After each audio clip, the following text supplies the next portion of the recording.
il y a des moments où la vie semble s'effondrer sans avertissement. Ce que nous considérions comme acquis change, se brise, disparaît.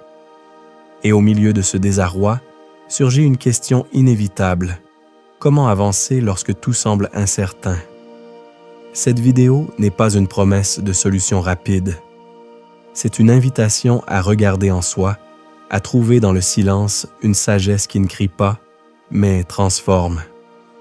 À travers l'enseignement bouddhiste, nous explorerons comment accepter l'impermanence, cultiver la compassion et lâcher prise sur ce qui nous lie à la souffrance, parce que la douleur n'est pas la fin du chemin. Parfois, c'est le début d'une compréhension plus profonde. Restez jusqu'à la fin. Ce message pourrait être exactement ce que votre âme avait besoin d'entendre. Acceptez l'impermanence. Tout change. Tout. Cette vérité, si simple en apparence, est l'une des plus difficiles à accepter profondément.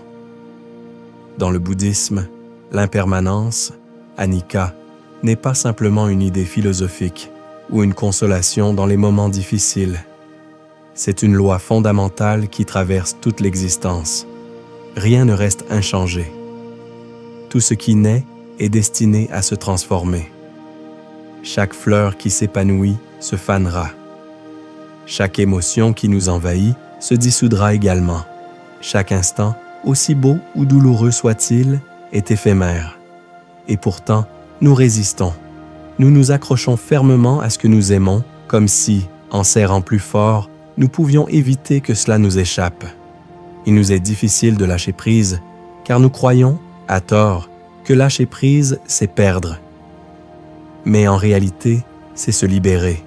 La souffrance naît de cette résistance intérieure, du désir que les choses restent telles qu'elles sont, du refus du changement, de la lutte contre le flux naturel de la vie.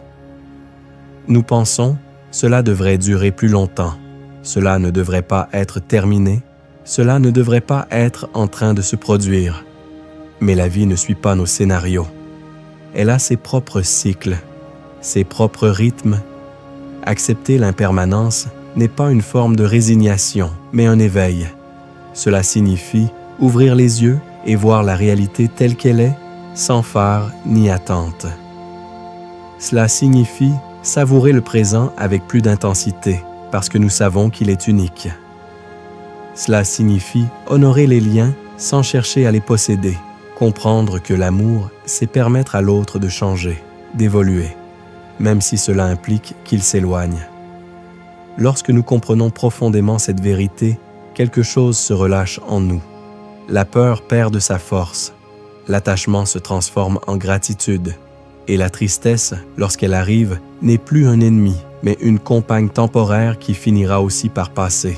Accepter l'impermanence, c'est faire confiance au mouvement de la vie, savoir que tout ce qui part laisse place à quelque chose de nouveau, que chaque fin porte en elle une graine de commencement, que même au cœur de la douleur, nous pouvons trouver une sagesse qui n'était pas là auparavant.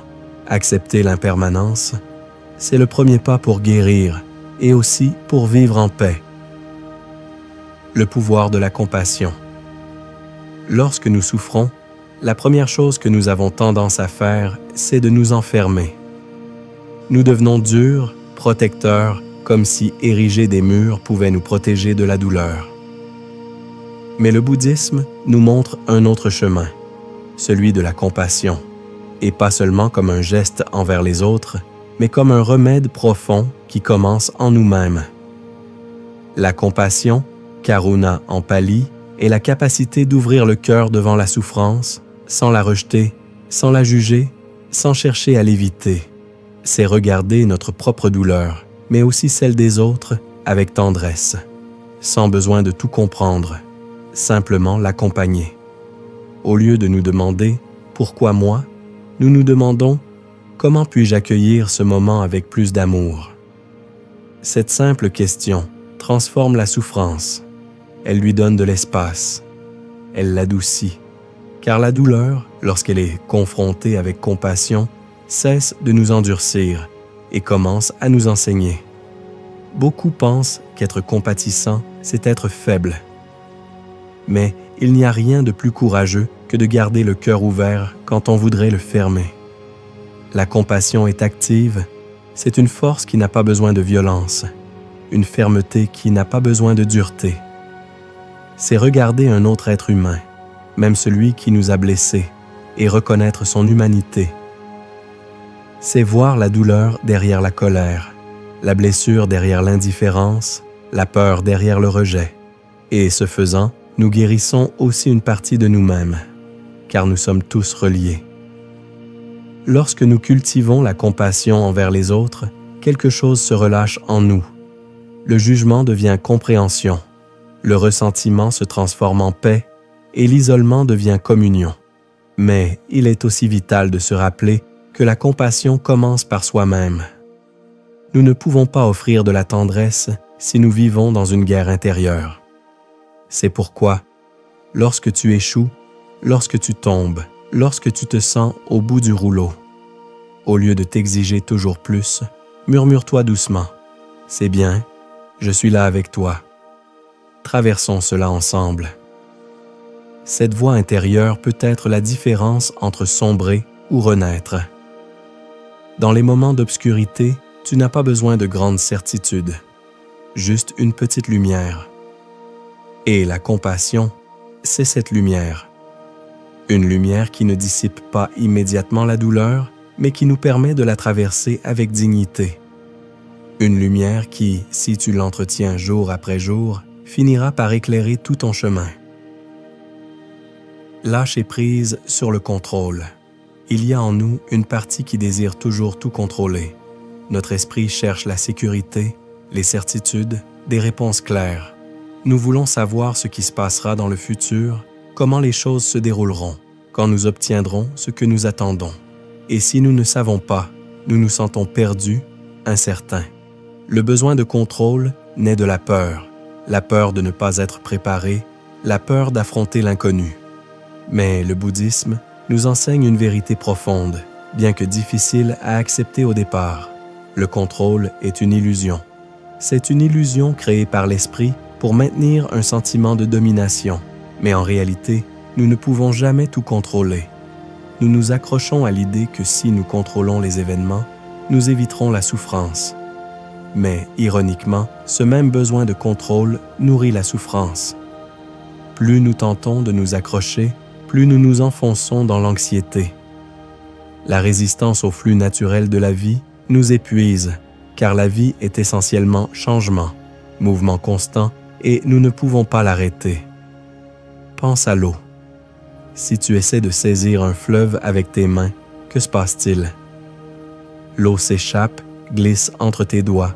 Plus tu serres, plus elle devient insaisissable. La vie fonctionne de la même manière. Plus nous essayons de contrôler chaque détail, plus nous nous éloignons de la paix. Nous tentons de contrôler les résultats, les personnes, les circonstances, mais tout nous échappe. Lâcher prise sur le contrôle n'est pas se rendre ou rester passif face à la vie. Cela ne signifie pas que nous devons renoncer à nos rêves ni laisser tout se produire sans rien faire. Lâcher prise, c'est avoir confiance qu'il existe un ordre naturel qui nous guide, même si nous ne pouvons pas tout contrôler. C'est un acte de soumission à ce qui est, à ce qui vient, sans nous accrocher aux attentes. Il ne s'agit pas de rester immobile, mais de nous déplacer avec fluidité, d'agir avec sagesse, mais sans attendre que tout se passe d'une seule manière. C'est comme lorsque tu plantes une graine.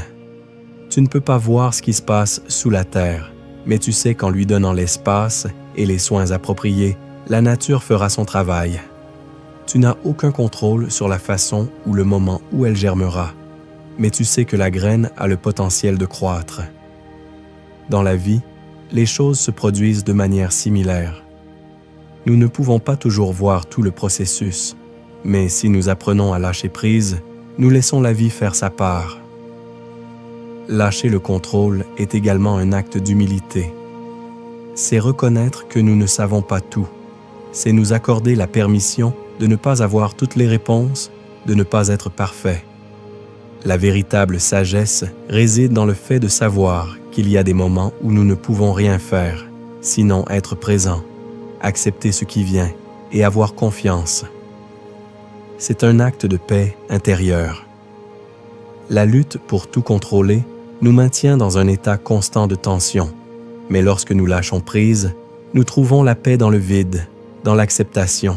Cela ne signifie pas que tout est parfait, mais il y a une profonde tranquillité dans l'acte de laisser aller. Demande-toi, et si ce qui semble hors de contrôle se passait réellement de la manière dont cela doit se produire? Peut-être que ce qui semble être un chaos, une adversité, est en réalité un processus de transformation. Et dans cet espace d'acceptation, la véritable liberté surgit, la liberté d'être qui nous sommes sans avoir besoin de contrôler les résultats. Lâcher prise sur le contrôle, c'est apprendre à avoir confiance en la vie elle-même, à croire que tout est à sa place, même si nous ne comprenons pas tout. Et lorsque nous laissons partir ce poids, la vie s'écoule plus légèrement, plus tranquillement et avec plus de puissance. La vie suit son cours, et nous avec elle. Trouver la paix dans l'adversité. L'adversité est une constante dans la vie. Chacun de nous traverse des moments difficiles, des défis inattendus et des situations qui nous mettent à l'épreuve. La perte, la douleur, l'incertitude, les crises personnelles ou collectives sont des expériences qui, d'une manière ou d'une autre, nous touchent. Personne n'est exempt de traverser des tempêtes dans sa vie. Cependant, le bouddhisme nous offre une perspective puissante. La paix ne dépend pas des circonstances extérieures. Peu importe à quel point la situation est sombre ou orageuse, la paix intérieure est possible. Cela ne signifie pas que nous devons ignorer ou minimiser la souffrance, mais qu'il s'agit d'apprendre à cultiver une paix profonde et constante, même au milieu du chaos. Au cœur de la souffrance, nous trouvons une opportunité de croissance. C'est difficile à accepter, mais quand nous faisons face à l'adversité, nous avons l'occasion d'apprendre à ne pas nous identifier à la douleur, à la colère, à la frustration. Ces émotions sont naturelles, mais nous n'avons pas à leur permettre de définir notre expérience ou notre paix. Le bouddhisme nous enseigne que la souffrance fait partie intégrante de la vie, mais il nous invite également à voir au-delà d'elle. La souffrance est transitoire, tout comme les émotions. Nous n'avons pas à nous accrocher à la tristesse ou à la colère, car en le faisant, nous leur donnons du pouvoir sur nous.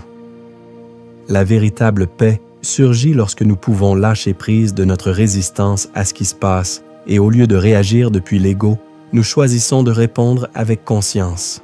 Lorsque nous faisons face à l'adversité, nous tombons souvent dans le piège d'attendre que les choses changent pour nous sentir mieux, de croire que ce n'est que lorsque la situation se résoudra que nous pourrons trouver la paix. Mais le bouddhisme nous rappelle que la paix ne vient pas lorsque les circonstances changent. Elle arrive lorsque nous changeons notre relation à ces circonstances. La paix intérieure se cultive lorsque nous sommes capables d'être présents avec ce qui est, d'accepter l'impermanence de toutes les situations, de reconnaître que ce que nous vivons en ce moment n'est qu'une partie d'un flux plus vaste. Nous n'avons aucun contrôle sur les événements qui se produisent, mais nous avons le pouvoir de choisir comment y faire face. Face à l'adversité, nous pouvons choisir de la vivre avec peur ou avec acceptation. La peur est la tendance naturelle de l'esprit face à l'inconnu, mais l'acceptation nous permet de trouver la paix au milieu de la tempête. Accepter ne signifie pas se résigner à la passivité. Cela signifie reconnaître la réalité telle qu'elle est, sans essayer de l'éviter ou de la nier, et trouver l'espace pour la sérénité au milieu du chaos. Ce sont dans ces moments de difficulté que nous pouvons approfondir notre pratique, où nous pouvons réellement appliquer l'enseignement du détachement, de la compassion et de la pleine conscience. Lorsque la vie nous met au défi, nous avons l'opportunité de pratiquer l'art de prendre conscience de nos pensées et de nos émotions, sans nous identifier à elles. Nous pouvons observer la souffrance, la reconnaître, mais ne pas nous y accrocher. Imagine un fleuve. Si tu te mets au milieu du courant et que tu essaies d'arrêter le flot de l'eau, il te submergera. Mais si tu te laisses porter par le courant, sans résistance, tu verras comment le fleuve, bien que puissant, te guide vers un endroit plus calme. il en va de même avec l'adversité. Si nous résistons, la souffrance s'étend. Si nous acceptons, même si le processus est douloureux, la souffrance se transforme et, finalement, la paix arrive. Trouver la paix dans l'adversité est un acte de courage. Cela nous invite à regarder la douleur en face, sans peur, sans fuir, en sachant que chaque difficulté est une occasion d'apprendre, de lâcher prise et de grandir. La paix n'est pas l'absence de problèmes, mais la capacité à être en paix malgré eux. La véritable paix est celle que l'on trouve dans la capacité à maintenir la sérénité, même lorsque tout semble s'effondrer. Ce n'est pas une paix superficielle, mais une paix profonde qui naît de notre capacité à accepter ce qui est sans nous accrocher à ce que nous attendons ou désirons qu'il soit. Transformer la souffrance. La souffrance est l'un des aspects les plus universels de l'expérience humaine. Chacun de nous, à un moment donné de sa vie, a dû faire face à des pertes, des déceptions, des frustrations et à la douleur émotionnelle. Le bouddhisme, cependant, ne nous invite pas à voir la souffrance comme quelque chose à éviter ou à craindre, mais comme une opportunité de transformation. Dans l'enseignement bouddhiste, la souffrance est perçue comme une porte vers la sagesse, si nous savons comment l'aborder. Bien que la plupart des gens cherchent à échapper à la douleur ou à la supprimer, le bouddhisme nous montre que la véritable libération ne réside pas dans l'évitement de la souffrance, mais dans la transformation de notre relation avec elle. La souffrance, comme tout autre phénomène dans la vie, est impermanente. Elle peut être dévastatrice et accablante, mais elle est aussi transitoire. Ce qui nous fait souffrir, c'est la manière dont nous réagissons à elle, l'attachement à la souffrance et l'identification à la douleur. Lorsque nous nous accrochons à la souffrance ou que nous la voyons comme une partie fixe de notre identité, elle devient un fardeau lourd qui nous limite. Cependant, le bouddhisme nous enseigne que la souffrance peut être transformée. Au lieu de nous y opposer, nous pouvons apprendre à affronter la douleur avec une attitude d'ouverture et d'acceptation. Dans cet espace d'acceptation, la souffrance perd son pouvoir sur nous. Ce à quoi nous résistons persiste, mais ce que nous acceptons consciemment se dissout. Le processus de transformation de la souffrance commence par la pratique de la pleine conscience.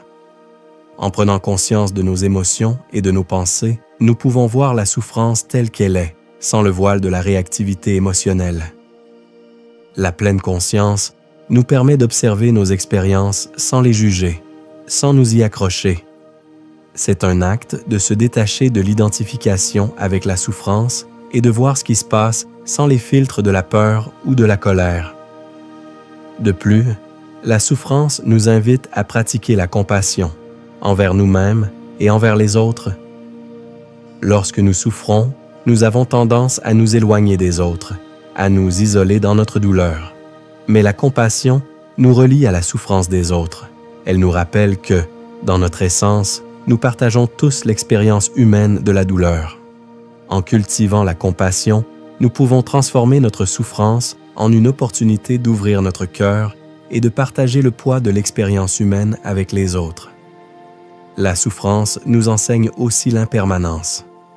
Lorsque nous sommes plongés dans la douleur, il nous semble souvent qu'elle ne finira jamais. Mais si nous prenons un moment pour réfléchir, nous verrons que rien dans la vie n'est permanent, ni la souffrance, ni la joie. La souffrance, tout comme tout le reste, est destinée à passer. Cette compréhension de l'impermanence nous aide à lâcher prise de l'idée que la souffrance est éternelle. Un exemple que le bouddhisme utilise souvent est celui du feu. La souffrance peut être comme un feu qui brûle intensément, mais si nous n'alimentons pas ce feu avec des pensées négatives et des émotions destructrices, il finit par s'éteindre. Grâce à la pratique de la méditation, de la pleine conscience et de la compassion, nous pouvons apprendre à ne pas nourrir les flammes de la souffrance. Il est aussi important de reconnaître que la souffrance a le potentiel de nous changer profondément. À travers l'adversité, nous pouvons développer une plus grande empathie, force et sagesse. Les épreuves auxquelles nous faisons face nous montre les aspects de notre vie qui nécessitent de la guérison, les schémas de pensée qui doivent être libérés et les croyances qui nous limitent. La souffrance nous donne l'occasion de voir clairement ce qui doit être transformé en nous. Bien sûr, cela ne signifie pas que la souffrance soit quelque chose que nous recherchons activement. La transformation ne se produit pas parce que nous souhaitons souffrir, mais parce que nous décidons de ne pas permettre à la souffrance de nous contrôler. En reconnaissant la transitorité de la souffrance et en l'embrassant avec une attitude d'acceptation, nous nous libérons de son pouvoir destructeur. La clé pour transformer la souffrance réside dans notre réponse à elle. Nous pouvons choisir comment réagir à la douleur. La pratique bouddhiste nous invite à changer notre perspective. Au lieu de voir la souffrance comme quelque chose de négatif et de destructeur, nous pouvons la voir comme une opportunité pour cultiver la sagesse, la compassion et la force intérieure. En fin de compte, transformer la souffrance n'est pas un processus rapide ni facile. Cela demande du temps, de la patience et une pratique constante. Mais à chaque étape que nous franchissons dans la bonne direction, nous pouvons commencer à voir comment notre souffrance se transforme en un outil pour la croissance spirituelle et émotionnelle. Résilience et gratitude. La résilience est la capacité de surmonter les adversités, de trouver de la force au cœur des difficultés. Dans le contexte bouddhiste, la résilience ne se réfère pas seulement à la capacité de résister aux tempêtes de la vie, mais aussi à celle de les transformer en opportunités de croissance. La souffrance, comme nous l'avons exploré, fait partie intégrante de l'expérience humaine. Cependant, ce qui définit vraiment notre chemin spirituel, c'est la manière dont nous répondons à cette souffrance. La résilience n'est pas l'absence de douleur, mais la capacité de l'affronter avec équilibre, sagesse et compassion. C'est la faculté de se relever encore et encore, indépendamment des obstacles, en sachant que chaque chute peut être une leçon pour notre évolution intérieure. Le bouddhisme nous invite à cultiver un esprit résilient, capable de s'adapter avec sagesse aux difficultés, sans se laisser capturer par la souffrance ni le désespoir. La pratique de la méditation et de la pleine conscience nous permet de construire cette résilience, car elle nous enseigne à être présent à chaque moment, quelle que soit la douleur, et à accepter la réalité telle qu'elle est, sans nous accrocher à ce qui aurait pu être. La résilience est aussi profondément liée à la gratitude. Bien que, au cœur de la douleur, il puisse sembler difficile de trouver quelque chose pour lequel être reconnaissant, la pratique bouddhiste nous enseigne que la gratitude peut surgir même dans les moments d'adversité. La gratitude ne consiste pas à nier la souffrance ni à voir les difficultés d'un point de vue superficiel. Au contraire, une gratitude profonde se nourrit de la reconnaissance que tout ce que nous expérimentons, tant la souffrance que la joie, est une opportunité de croissance. La gratitude nous invite à changer notre perspective, à voir au-delà de ce qui nous manque ou de ce que nous avons perdu, pour nous concentrer sur ce que nous avons et sur ce que nous avons appris tout au long du chemin. Elle nous permet de voir que même les expériences les plus douloureuses nous offrent des leçons précieuses qui, si nous les acceptons avec un esprit ouvert, peuvent devenir des catalyseurs pour notre développement spirituel. Par exemple, lorsque nous traversons des moments difficiles, nous pouvons être tentés de nous concentrer uniquement sur la souffrance. Mais si nous cultivons la gratitude, nous pouvons découvrir que même au milieu des épreuves, il existe de petites bénédictions. Un instant de paix, un acte de bonté, un souffle de clarté. La gratitude devient ainsi un puissant outil pour renforcer notre résilience, car elle nous aide à rester connectés à ce qui compte vraiment, même lorsque les circonstances extérieures semblent sombres. La gratitude, dans le bouddhisme, n'est pas simplement une réponse à ce qui est positif, mais une pratique quotidienne qui nous maintient ancrés dans le présent. En étant reconnaissants pour ce que nous avons à chaque instant, nous nous libérons de la souffrance causée par les désirs insatisfaits ou le besoin constant d'obtenir plus. Pratiquer la gratitude est donc un acte d'acceptation radicale de ce qui est, permettant à la résilience de s'épanouir. Un aspect fondamental de la résilience est la capacité de lâcher prise de ce que nous ne pouvons pas contrôler. Souvent, lorsque nous faisons face à des difficultés, nous nous accrochons à l'idée que les choses devraient être différentes, ou nous tentons de contrôler le résultat de la situation. Mais la réalité est que, bien souvent, nous ne pouvons pas changer ce qui se passe autour de nous. La seule chose que nous pouvons changer, c'est notre attitude et notre réponse intérieure. En lâchant prise du contrôle et en acceptant que tout ne soit pas sous notre volonté, nous pouvons trouver une paix profonde. Cette acceptation n'est pas de la passivité, mais une manière de nous libérer des chaînes de la souffrance, du besoin que les choses soient shertsalan, comme nous voulons qu'elles soient. En cultivant la résilience à travers cette acceptation et la gratitude, nous pouvons trouver du réconfort dans les moments difficiles. La pratique de la résilience ne consiste pas seulement à se remettre de la souffrance, mais à apprendre à fleurir à travers elle. La gratitude et la résilience nous enseignent que les épreuves de la vie ne sont pas des obstacles insurmontables, mais des opportunités pour approfondir notre compréhension de nous-mêmes et de la vie elle-même. Chaque défi devient un terrain fertile pour la pratique de la paix intérieure, de la patience et de la sagesse. Sur le chemin bouddhiste, la résilience et la gratitude s'entrelacent comme deux forces puissantes qui nous guident vers une vie plus pleine. La résilience nous donne la force de continuer, tandis que la gratitude nous rappelle la beauté de ce que nous avons déjà. Les deux sont essentiels pour vivre une vie authentique qui ne fuit pas la souffrance, mais l'intègre avec sagesse, transformant l'adversité en une opportunité pour grandir et évoluer. Alors que nous concluons ce voyage à travers la résilience, la gratitude et les enseignements du bouddhisme, je t'invite à prendre un moment pour réfléchir à ce que tu as appris. Quelle partie de cet enseignement résonne le plus en toi? Comment peux-tu intégrer ces principes dans ta vie quotidienne pour trouver la paix et la force, même dans les moments les plus difficiles? Souviens-toi que le chemin vers la paix intérieure n'est pas un simple objectif, mais un processus continu de transformation et de croissance. Pratique la résilience et la gratitude à chaque étape et tu verras comment, avec le temps, ces pratiques commenceront à façonner ta vie de manière profonde et significative. Si ce contenu t'a touché le cœur, je t'invite à partager tes pensées dans les commentaires. Nous serions ravis de savoir comment tu appliques ces enseignements dans ta vie. Si tu ne t'es pas encore abonné, fais-le maintenant pour continuer à explorer ensemble des sujets de sagesse et de croissance spirituelle. N'oublie pas de partager cette vidéo avec ceux qui pourraient également bénéficier de ce message. Rappelle-toi que chaque jour est une nouvelle occasion d'approfondir ton chemin spirituel. Continue à avancer avec conscience, gratitude et résilience. À bientôt dans la prochaine vidéo.